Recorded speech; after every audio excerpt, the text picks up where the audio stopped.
Welcome back to Chronicle. Lawmakers around the U.S. are taking notice as the number of vaping-related illnesses climbs higher. Last month, Michigan became the first state to ban flavored vape products. New York, Massachusetts, Rhode Island, and California soon followed. Last week, Ohio Governor Mike DeWine called for a ban in his own state. Like many other lawmakers, DeWine says the state needs to act quickly because vaping is so popular among young people. In a study done by the FDA, researchers found over 3.5 million teenagers used flavored vaping products. One of those teens is 16-year-old Michael Kaiser. Over the span of just a few days, he went from headaches to hospitalized, and his mother thinks vaping might be the cause. KETV News Watch 7's Chin Doan has this story. 16-year-old Michael Kaiser is stable here at Children's Hospital and Medical Center. While doctors are figuring out why he's having trouble breathing, his mom thinks it's because the boy had been vaping. A mother wishes for answers, worried her child's lungs will never be the same. And no parent in the world should experience what I'm experiencing with my son.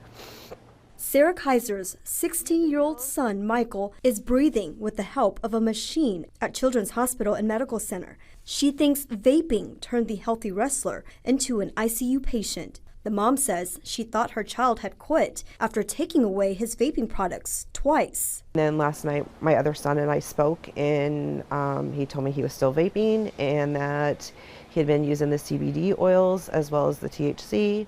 Sarah says over the last week, Michael started feeling sick with headaches and shortness of breath. Doctors in Missouri Valley, Iowa, where the family lives, diagnosed Michael with bacterial pneumonia and sent him home with antibiotics. When Michael went back to the hospital Wednesday, scans showed swelling in his lungs. Then he moved to Children's. Younger people are more ready to experiment with other substances which are combined with the vaping. Dr. Paul Samut is not Michael's pulmonologist, but says he's treated several patients who used e-cigarettes. Aspirating or intaking oils into the lungs causes an intense inflammation.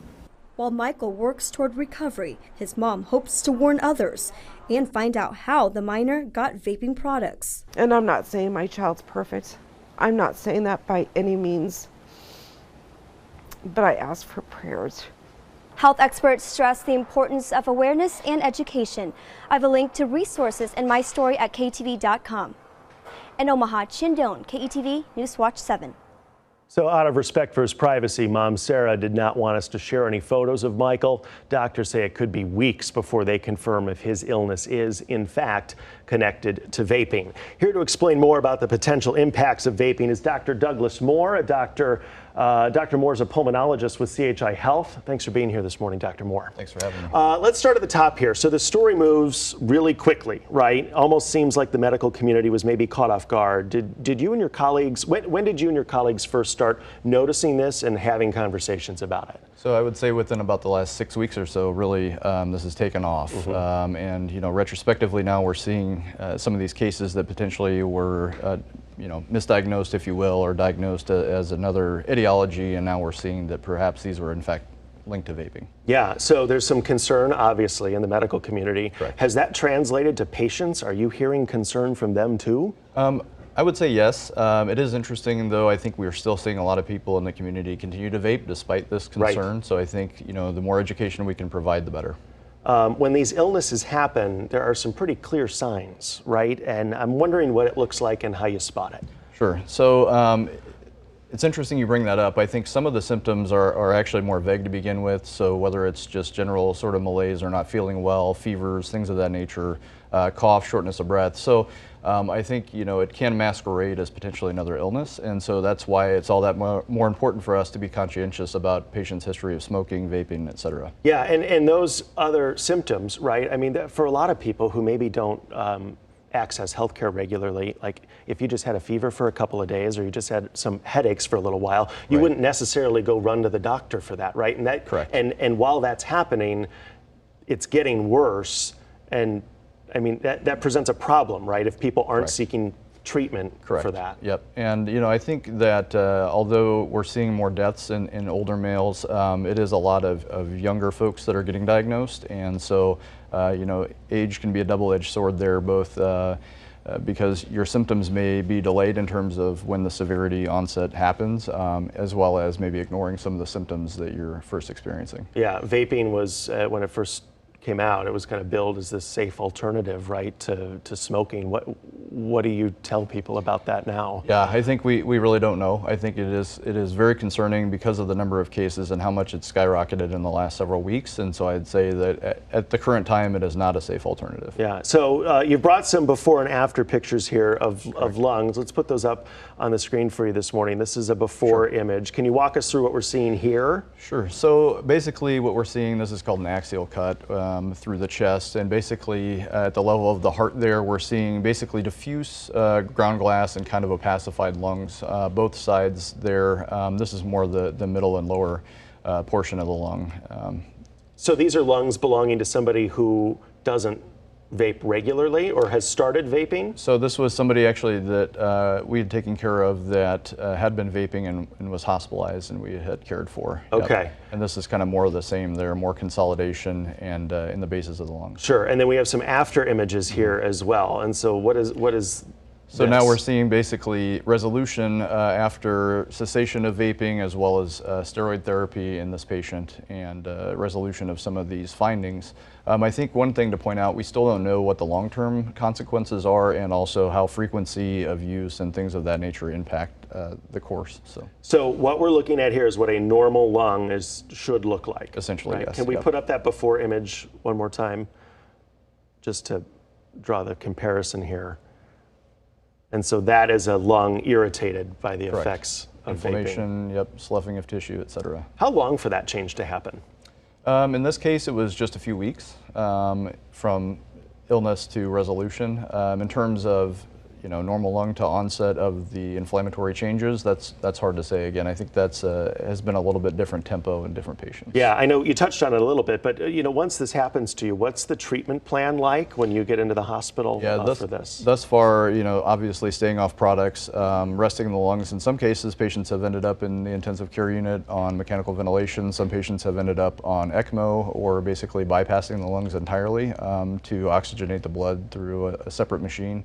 And then steroid therapy has been used often in these cases. And thus far, a lot of patients thankfully have responded, although obviously not everyone. Sure. And what's the quality of life look like going forward? That's something that is kind of an unknown, Correct. right? Yeah, that's a big unknown. We don't know, especially if patients, revert back to vaping again, what does the long-term outlook look like? Well, any time that there's an irritant in the lungs, right? I mean, what are just some of the general long-term effects, right, of being exposed over and over and over again to something in your lungs? Right. I think we know some of that from smoking. So over time, we all lose lung function as we age, but as we continue to expose ourselves either to nicotine products, or if there's occupational exposures, things of that nature, there's always propensity for worsening inflammation and chronic changes over time. And that's maybe especially concerning because so many teens are doing this, right? Correct. So Yeah. they have a lifetime ahead of them. Correct. Yep.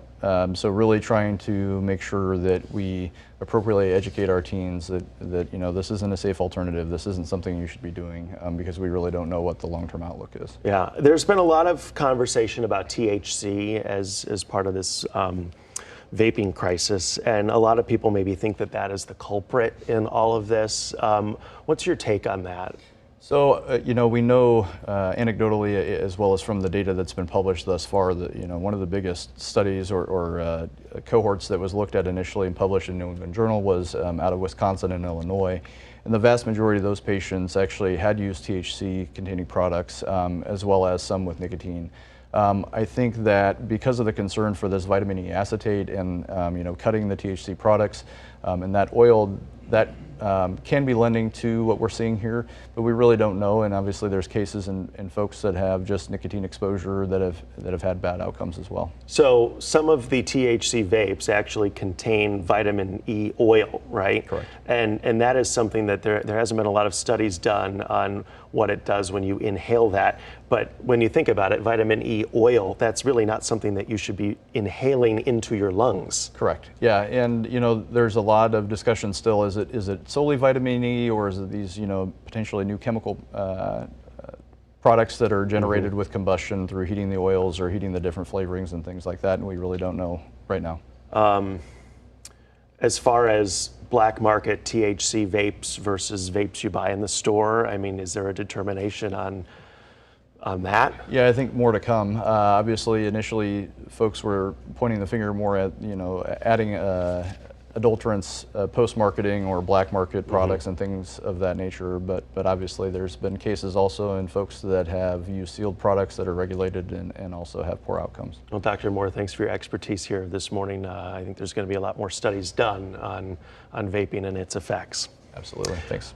All right, coming up, the head of an Omaha-based vaping company blames black market products for the vaping crisis. He says THC is the primary cause of lung issues reported by health departments, and legal businesses selling nicotine products should be left out of the discussion.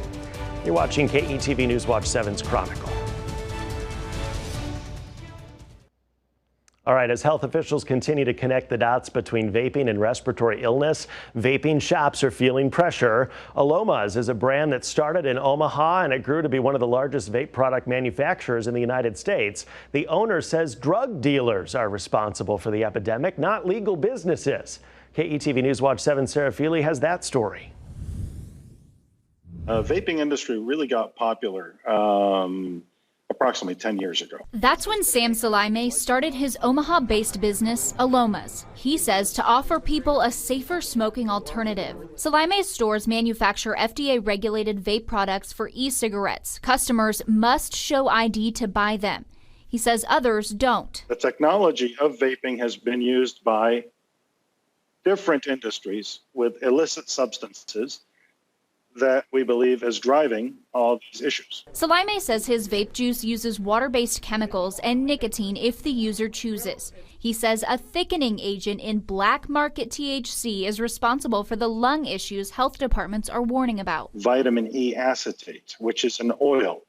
And that's a very key thing because oils are not supposed to be inhaled. Salime says his stores don't sell THC. The Center for Disease Control says THC does play a role with about 77% of lung injury patients using it. Lung injury issue, which is definitely driven by black market players that shouldn't be in it.